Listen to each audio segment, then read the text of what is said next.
Have you ever come across something that just kind of made you go, what? Is that actually a thing? And then, you do a little digging and you find out that yes, it is absolutely a thing, and now you just gotta learn more about it. I basically live on the internet, so that moment happens to me quite frequently, but most recently, it came when I stumbled upon a meme where it claimed that not only had an individual committed themselves to being vegan, they forced their kitten to do it too, and according to the meme, almost at the expense of the animal's life. It's pretty easy to know why this went viral. This purported article gels well with the meme that vegans feel like they have to announce and impose their choices on everyone else, which is why I honestly thought that the story would be fake.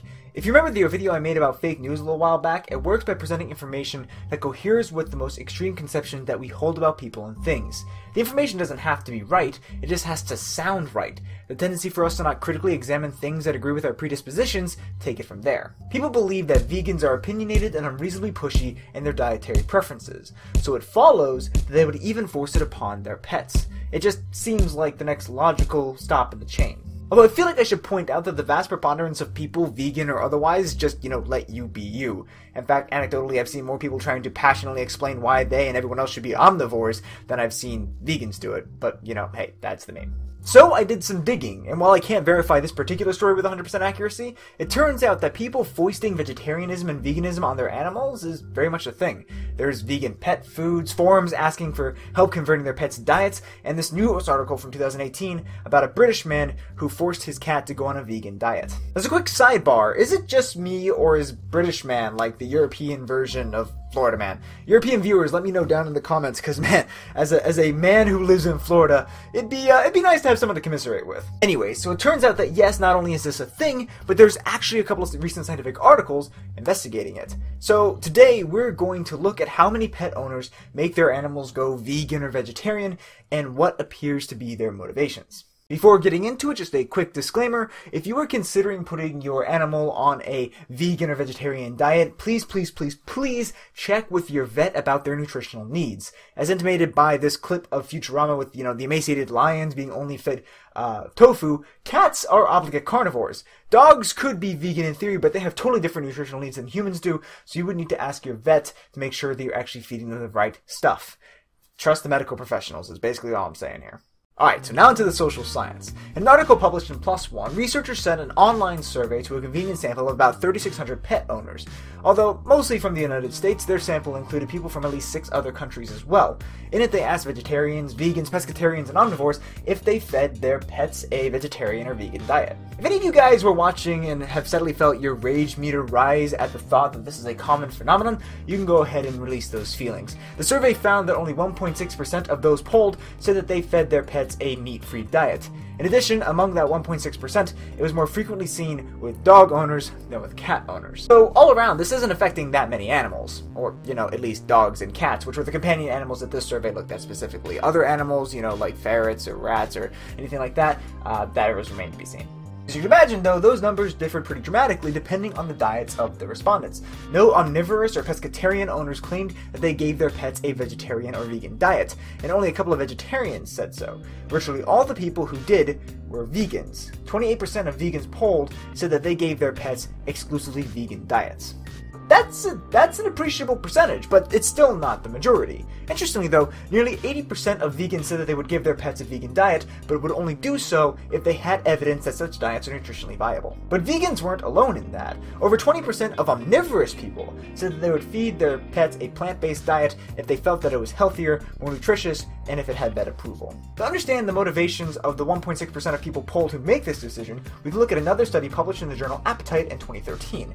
In that, they performed a survey of 500 people and discovered that why people take up dietary restrictions matters for how likely they are to make their pets do so.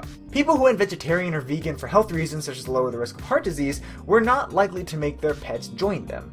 Their decision was based on their health, and they didn't want to jeopardize their pets' health. Those who went vegetarian or vegan for ethical reasons, such as the rights and treatment of livestock, were far more likely to feel guilty over having another animal killed for the sake of their pet. So they were more likely to make their pets go vegan, and those who didn't were definitely less than happy about the whole situation. And this is pretty consistent with the evidence found in the PLOS One article too.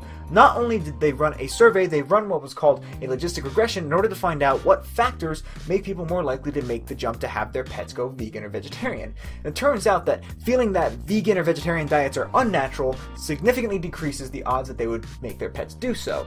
But significantly increasing it are factors such as whether they feel empathy for livestock and whether they feel like the rights of animals are being abused in mass farming productions, etc., etc. I think that these results, right, in validating that this is not only a real thing, but there are real reasons behind it, raises some really interesting questions from a moral philosophy perspective.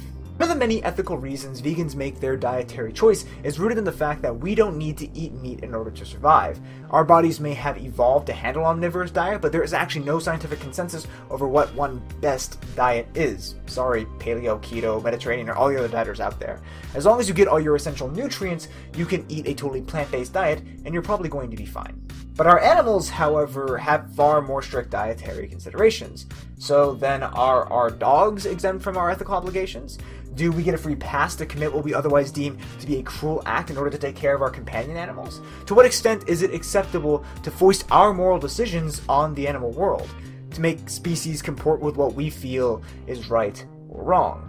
I don't think that there are easy answers to these questions, but I thought that I'd voice them since they were what was going around in my mind as I was reading the articles. Now, I think both pieces of research are interesting, but I think that there are some technical reasons why those numbers aren't entirely accurate. For one, it doesn't look like the PLOS One article took the appropriate steps to control for the respondent's nationality. Further, they both rely on convenience sampling and not random sampling. The regression results are probably not too far off from reality, but the total percentage of people making their pets vegan is probably different.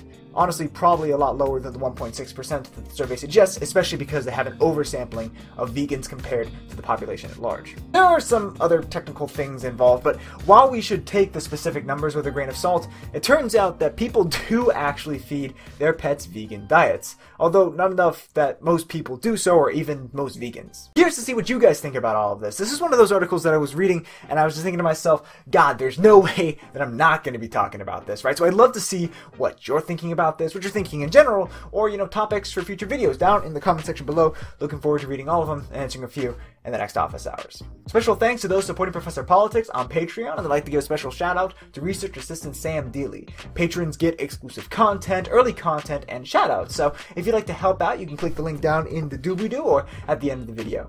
I really appreciate it. Last week we talked about why the government shutdown ended and the role public opinion probably had in causing it. Let's see what y'all thought about it. Vince Rock suggested that another reason the shutdown ended was the arrest of Roger Stone, an individual who collaborated very closely with President Trump in the early days of the campaign as a result of the Mueller investigation. It's an interesting argument, but I don't personally think that the Stone arrest was a big enough bombshell that it would merit something as big as opening the government to be able to sweep it under the rug. The dude was basically bragging about the stuff that he was arrested for publicly since he did it. Justice just happens to take a long time sometimes. I think a video like this would be pretty interesting. I mean, political science educations are so varied across the United States that it wouldn't at all be generalizable, right? Like, my experience would definitely be anecdotal, but I think this would be a pretty fun bonus video. I'm going to definitely put a pin in this, and we'll come back to it. Eli Estefan and Nova Infinity Void ask if I do an analysis on the announced Democratic candidates and who I think is going to win the primaries, and I will, but not until, like, November or December. Maybe October if things settle down. Right now, there's just so many people entering, thinking about entering, including a couple people who have dropped out. If I made a video now, someone new would probably jump in and somebody else would drop out, and it would change the whole calculus of the primary voters. Right now, it's just far, far too soon to make any predictions worth their salt. I basically have to pull them out of my butt, and I promise not to serve you guys crap. So I'm going to have to hold off until things settle down enough that it's worth researching and presenting to you guys. That'll do it for this week's video. Thank you guys so much for your comments. I truly look forward to reading them, and I love the thought that y'all put into them, and I'm just super grateful for you guys' contributions to this. So links for everything is always down in the doobly-doo, as well as links to Facebook, Twitter, and the blog. Look forward to seeing you guys out there as well. If you enjoyed this video, I hope you consider giving it a thumbs up. If you want to support the channel, you can do so by commenting down below, by sharing this video, and by subscribing to the channel. Stay in the loop for more awesome social science content is uploaded. If you want to be guaranteed to be in the loop when I upload a new video, be sure to click the bell icon as well. As always, thank you guys so much for watching. I'll see you next time.